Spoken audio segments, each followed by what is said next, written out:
दोस्तों, यह कहानी उत्तर प्रदेश की है, जहां रात के सन्नाटे में शहर की तंग गलियों में एक परछाई दबे पांव चल रही थी। अमन, एक मशहूर क्राइम रिपोर्टर, इस वक्त पुलिस की नजरों से छुपता हुआ एक पुराने हवेली के पास पहुंचा। हवेली उजाड़ थी, पर अंदर किसी के होने का एहसास हो रहा था। अमन को यहां बुलाने वाला कोई और नहीं, बल्कि सिया थी, उसकी महबूबा, मगर उसकी आवाज घबराई हुई थी। अमन, यहां मत आओ, ये खतरनाक है, फोन पर उसने फुसफुसाते हुए कहा था। मगर इश्क की खुमारी और खबर की तलाश उसे यहां खींच लाई। दरवाजा खुलते ही अमन ने देखा कि सिया के हाथ खून से सने थे और जमीन पर एक लाश पड़ी थी, शहर के नामी बिजनेसमैन राजवीर की। सिया कांप रही थी। मुझे फंसाया जा रहा है, अमन। अमन को समझ नहीं आ रहा था कि सिया पर भरोसा करे या हकीकत की तह तक जाए। तभी पीछे से किसी ने पिस्तौल तान दी। बहुत गलत जगह आ गए हो रिपोर्टर, एक भारी आवाज गूंजी।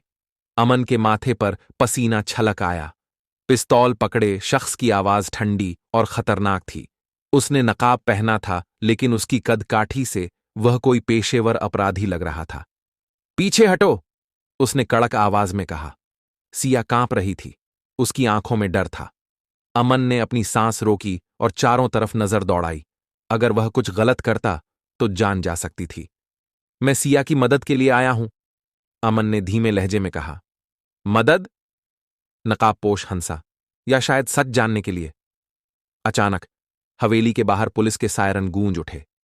नकाबपोश ने गाली बकी और तेजी से खिड़की की तरफ बढ़ा। अमन ने मौका देखकर एक कुर्सी उठाई और नकाबपोश पर दे मारी। वह लड़खड़ा गया, लेकिन संभलते ही उसने अमन पर गोली चला दी। ढाएं! गोली अमन की बाजू को छूते हुए निकल गई। दर्द की एक तेज लहर उसके शरीर में दौड़ गई, लेकिन उसने खुद को गिरने नहीं दिया।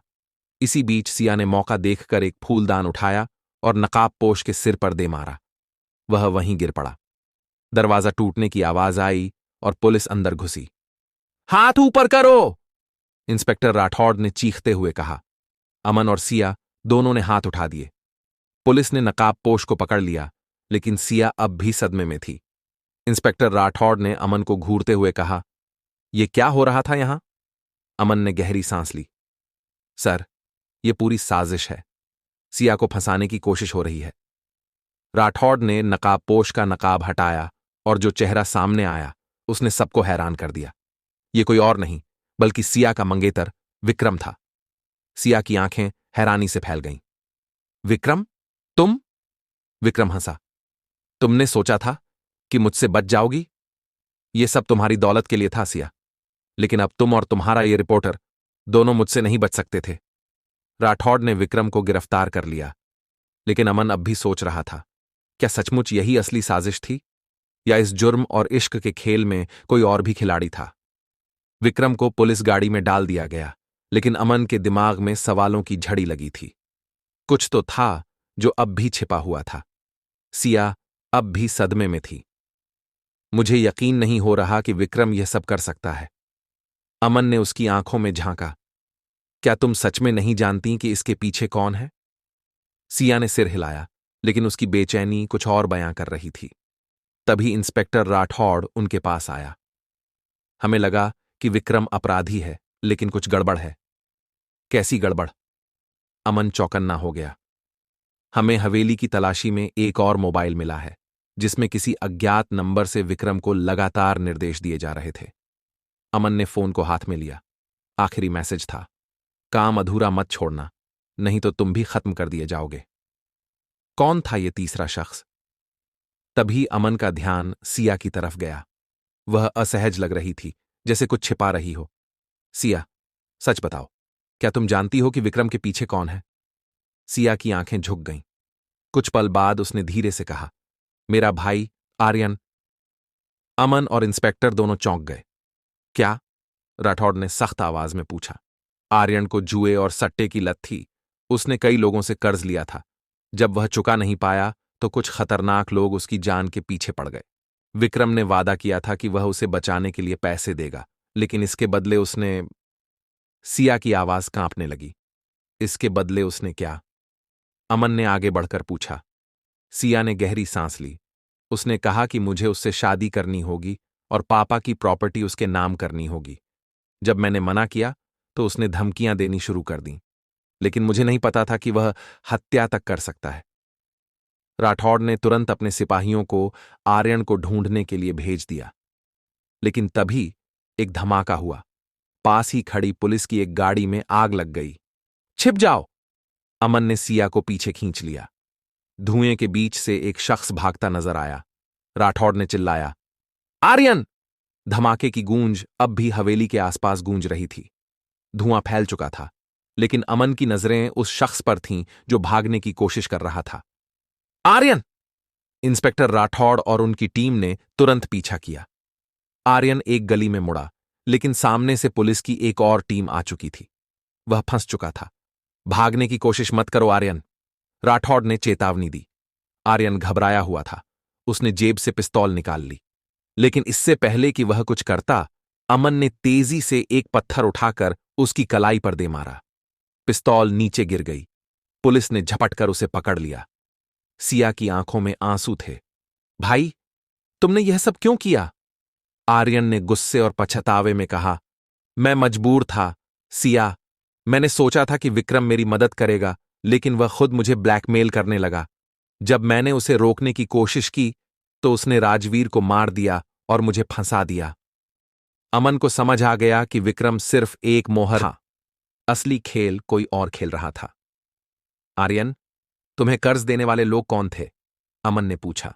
आर्यन चुप हो गया, लेकिन कुछ देर बाद उसने कहा, वह कोई और नहीं, शहर का सबसे बड़ा अंडरवर्ल्ड डॉन राणा था। इंस्पेक्टर राठौड़ का चेहरा सख्त हो गया। राणा? इसका मतलब यह पूरा मामला सिर्फ पैसों का नहीं, बल्कि सत्ता के खेल का भी था। पुलिस ने आर्यन को हिरासत में ले लिया, लेकिन अब असली चुनौती थी राणा को पकड़ना। अमन और राठौड़ ने मिलकर एक योजना बनाई। अमन ने खुद को आर्यन का साथी बताकर राणा तक पहुंचने की कोशिश की। वह जानता था कि यह खतरनाक था, लेकिन सिया के लिए, सच्चाई के लिए उसे यह करना था। एक सुनसान गोदाम में अमन की मुलाकात राणा से हुई। तुम कौन हो? राणा ने घूरते हुए पूछा। जिसे तुम ढूंढ रहे थे, अमन ने मुस्कुराते हुए कहा। जैसे ही राणा ने इशारा किया, उसके आदमी अमन पर झपट्टे, लेकिन तभी पुलिस ने चारों तरफ से गोदाम को घेर लिया। राठौड़ ने चिल्लाया, हथियार डाल दो राणा, खेल खत्म हो चुका है। राणा ने भागने की कोशिश की, लेकिन एक गोली उसकी टांग में लगी और वह जमीन पर गिर पड़ा। पुलिस ने उसे गिरफ्तार कर लिया। सिया अमन के पास आई और रोते हुए कहा, अगर तुम न होते तो मैं कभी इस साजिश से बाहर नहीं निकल पाती। अमन मुस्कुराया। इश्क और जुर्म का यह खेल खतरनाक था, लेकिन सच्चाई जीत गई। आर्यन को उसके अपराधों के लिए सजा मिली, लेकिन कोर्ट ने यह माना कि वह विक्रम और राणा के जाल में फंसा था, इसलिए उसकी सजा थोड़ी कम हुई। अमन और सिया ने नई जिंदगी की शुरुआत की, लेकिन अमन ने पत्रकारिता नहीं छोड़ी। उसने ठान लिया था कि वह हर उस सच्चाई को उजागर करेगा जो अंधेरे में छुपी हो। कुछ महीनों बाद अमन और सिया की जिंदगी धीरे धीरे पटरी पर आने लगी। सिया ने अपने परिवार के नाम पर एक चैरिटी संस्था शुरू की, जो अपराध के शिकार लोगों की मदद करती थी। अमन ने पत्रकारिता में अपनी पहचान और मजबूत कर ली, और इसी तरह अमन की जिंदगी एक नई जंग की ओर बढ़ रही थी। अपराध की दुनिया में सच्चाई का उजाला फैलाना आसान नहीं था, लेकिन अमन ने ठान लिया था कि वह हर कीमत पर इसे सामने लाएगा। सिया ने उसे जाते हुए देखा। उसकी आंखों में डर भी था और गर्व भी। वह जानती थी कि अमन का रास्ता मुश्किलों से भरा होगा, लेकिन यही उसकी पहचान थी। शहर की गलियों में सन्नाटा था, मगर कहीं न कहीं एक और साजिश आकार ले रही थी। अमन को नहीं पता था कि यह सफर उसे कहां ले जाएगा, लेकिन एक बात तय थी, अंधेरा कितना भी गहरा हो, वह उसे चीर कर सच्चाई तक जरूर पहुंचेगा। दोस्तों, यह कहानी एक सच्ची घटना से पर आधारित है। इस कहानी से हमको किसी को कोई पीड़ित करना नहीं है, बल्कि आने वाले परिस्थितियों से उजागर करना है ताकि आप सुरक्षित रहें। जय हिंद, जय भारत। फिर मिलते हैं एक और नई कहानी के साथ। तब तक के लिए धन्यवाद अपना कीमती समय देने के लिए।